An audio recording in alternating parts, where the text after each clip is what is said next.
jest źródłem mego zbawienia. Jezus obmył mnie swoją krwią. On uleczy moje zranienia.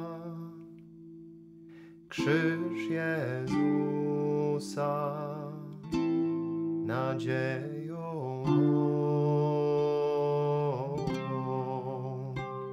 Me szaty jaśnieją jak śnieg, obmyła je baranka krew. Ona gładzi wszelki grzech baranka krew. Krzyż jest drogą mego zbawienia. Każde cierpienie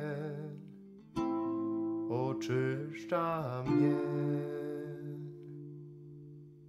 Trudność w drodze, upokorzenie, błogosławieństwem w krzyżu jest. Odważnie więc śpiewam tę pieśń, znam drogę, bym wolnym mógł być. Trzeba umrzeć, aby żyć. Trzeba życie dać.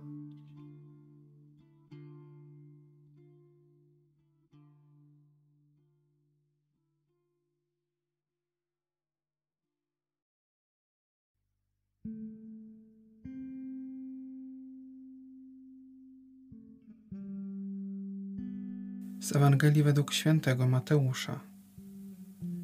Wtedy przyszedł Jezus z uczniami do ogrodu zwanego Getsemani i rzekł do nich: usiądźcie tu. Ja tymczasem odejdę tam i będę się modlił. Wziąwszy z sobą Piotra i 2 synów Zebedeusza, począł się smucić i odczuwać trwogę. Wtedy rzekł do nich: smutna jest moja dusza aż do śmierci. Zostańcie tu i czuwajcie ze mną.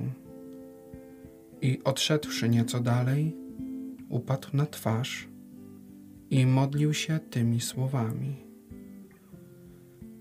Ojcze mój, jeśli to możliwe, niech mnie ominie ten kielich. Wszakże nie jak ja chcę, ale jak Ty. Potem przyszedł do uczniów i zastał ich śpiących. Rzekł więc do Piotra: tak 1 godziny nie mogliście czuwać ze mną? Czuwajcie i módlcie się, abyście nie ulegli pokusie. Duch wprawdzie ochoczy, ale ciało słabe. Powtórnie odszedł i tak się modlił: Ojcze mój, jeśli nie może ominąć mnie ten kielich i muszę go wypić, niech się stanie wola Twoja. Potem przyszedł i znów zastał ich śpiących, bo oczy ich były senne. Zostawiwszy ich, odszedł znowu i modlił się po raz 3, powtarzając te same słowa. Potem wrócił do uczniów i rzekł do nich: śpicie jeszcze i odpoczywacie? A oto nadeszła godzina i Syn Człowieczy będzie wydany w ręce grzeszników. Wstańcie, chodźmy. Oto blisko jest mój zdrajca.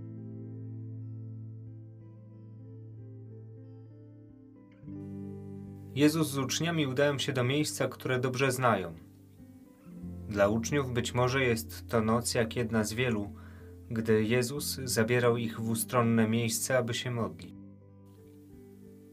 Jednak dla Niego ta noc musi być bardzo ciężka. Oto staje w świadomości tego, że został zdradzony przez kogoś, kto był mu bliski, a nadto niedługo zostanie pojmany i zabity. Uczniowie zaś zdają się nie słyszeć, nie rozumieć kompletnie Jego słów. Po ludzku już teraz zostaje sam. Uczucia, z którymi mierzy się Jezus, zapewne są dla Niego trudne.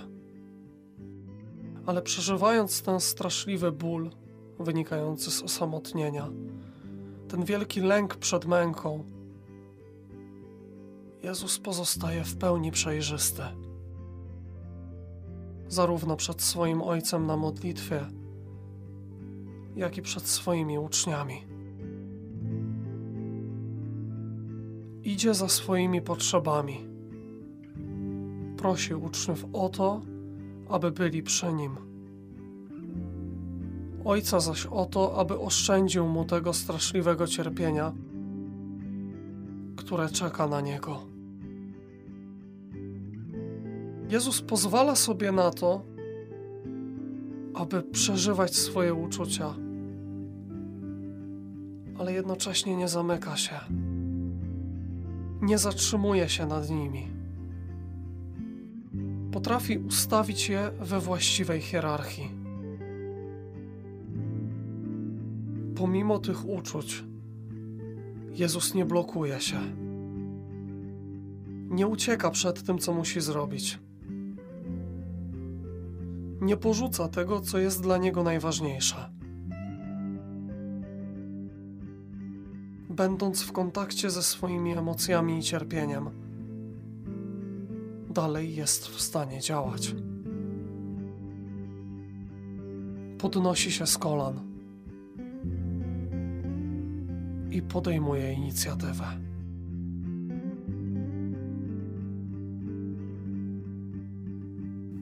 W liście do Hebrajczyków czytamy, że Jezus z głośnym wołaniem i płaczem za dni ciała swego zanosił gorące prośby i błagania do tego, który mógł go wybawić od śmierci. I został wysłuchany dzięki swej uległości. A chociaż był synem, nauczył się posłuszeństwa przez to, co wycierpiał. A gdy wszystko wykonał, stał się sprawcą zbawienia wiecznego dla wszystkich, którzy go słuchają. Nazwany przez Boga kapłanem na wzór Melchizedeka.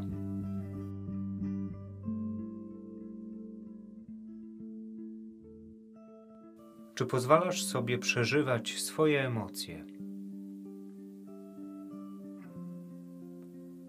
Jak przeżywasz trudne uczucia? Jak Twoje emocje wpływają na Twoje działanie?